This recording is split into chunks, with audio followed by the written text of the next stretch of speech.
Murder in Cabin 24.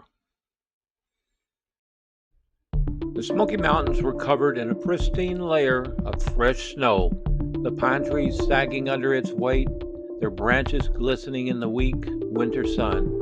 It was the perfect setting for a weekend ski trip. At least that's what the group of friends had thought when they first arrived at Timber Ridge Resort. Cabin 24 sat near the edge of the resort property, secluded from the rest of the rental cabins, offering a breathtaking view of the valley below. It had a rustic charm, a stone fireplace, wooden beams, and an overstuffed couch perfect for curling up after a long day on the slopes. The group of six, Mia, Jake, Lila, Brandon, Sophie, and Drew, had been looking forward to this getaway for months. Friday evening had been spent unpacking and settling in. Lila had started a fire in the hearth, and Brandon had cracked open a bottle of whiskey, pouring generous glasses for everyone. Laughter echoed through the cabin as they reminisced about past trips and playfully debated who was the best skier among them. "You always say that, Maya," Drew teased, smirking as he took a sip from his glass. "For remember last year? You practically rolled down the mountain." But that was one time, she shot back, nudging him in the ribs. It was all in good fun. They were close friends, most of them knowing each other since college, except for Sophie, who was Lila's coworker.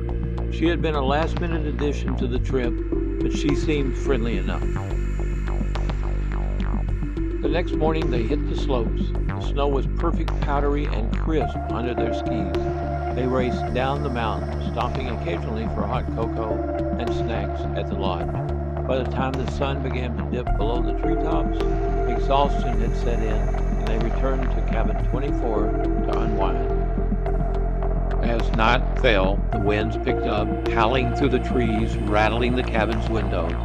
The group gathered around the fireplace again, playing cards and drinking. The conversation turned to ghost stories, as it always did when they went on trips like this. "You know, there's something about this place," Jack mused, leaning back in his chair. "It's like it has a history." "Oh, stop," Lila groaned. "You always do this." "No, seriously," he continued. "I read somewhere that years ago a guy went missing around here, just disappeared into the woods and was never found." "Okay, enough with the spooky stories," Sophie said with a forced laugh. "Let's just enjoy the night." Later, sometime after midnight, everyone retired to their rooms. The fire burned low, casting flickering shadows across the wooden walls. The cabin creaked as the wind blew outside. It was around 3 a.m. when Maya woke up to a noise, a sharp, scraping sound, like something being dragged across the wooden floor. At first, she thought it was her dream. Then a muffled thump followed. She sat up in bed, heart hammering. The room was dark, save for the faint glow of the moonlight through the curtains. She held her breath, listening, but in silence. The next morning, the cabin felt eerily still. Maya was the last to wake up, expecting to find everyone gathered in the living room, brewing coffee and discussing the day's plans. Instead, she found Lila sitting alone at the dining table, pale and wide-eyed. "What's wrong?" Maya asked, rubbing her arms against the morning chill. Lila pointed toward the hallway. "Something's wrong with Sophie." Maya's stomach dropped. She hurried to Sophie's room and pushed open the door. The moment she saw the body, she screamed. Sophie lay sprawled on the bed, her face twisted in terror, her throat slashed open. The sheets were soaked in blood. Jake, Brandon, and Drew came running. Gasps and curses filled the air as they took in the gruesome sight. "Jesus Christ," Brandon whispered. "What the hell happened?" Someone had killed Sophie while they'd all been asleep. Panic set in. They checked the cabin doors, locked from the inside. There was no sign of forced entry, which meant the killer was one of them. "We need to call the police," Drew said, fumbling for his phone. No signal. Maya said after checking hers, "We need to get down to the lodge." Jack hesitated. "So we must leave her here?" "But what else can we do?" Lila snapped. "If one of us did this, we can't stay here." Grabbing their jackets, they hurried outside, trudging through the thick snow toward the main resort lodge. But as they neared the edge of the property, they spotted something that stopped them cold.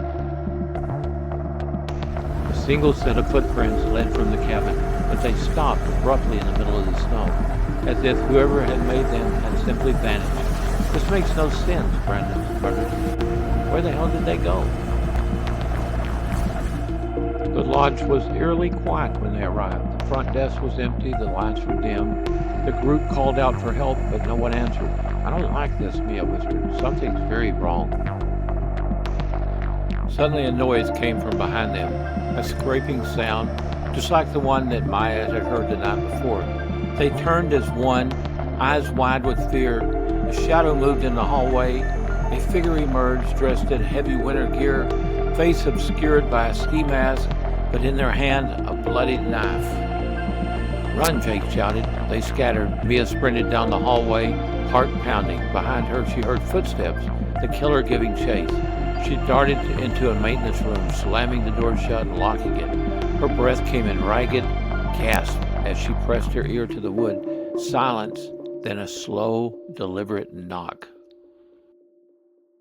Goosebumps crawled up her arms, then nothing. After what felt like an eternity, she forced herself to move. She cracked the door open and peeked out. The hallway was empty. Gathering her courage, she crept back toward the lobby. The others were there, shaken but alive, but something was wrong. Where's Drew? Lila whispered. A sick realization settled over them. They had all run, but had anybody actually seen Drew being chased? Maya's mind reeled. If Drew was the killer, then they had just run straight into his trap.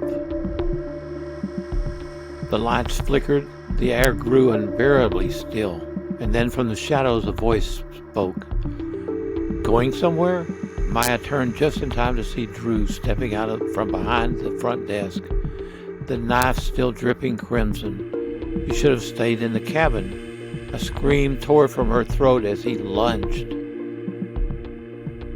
The police found them the next morning. Lila, Brandon, and Jake had survived, though shaken beyond words. Mia had fought back, injuring Drew enough to escape. He had fled into the woods, but they found his body frozen near the edge of the resort. The news reports called it a tragic case of paranoia, jealousy, and long-buried resentment. Drew had been in love with Sophie for years, but she had rejected him. Something in him had snapped that night, leading to the bloodshed in Cabin 24. The resort shut down for the season.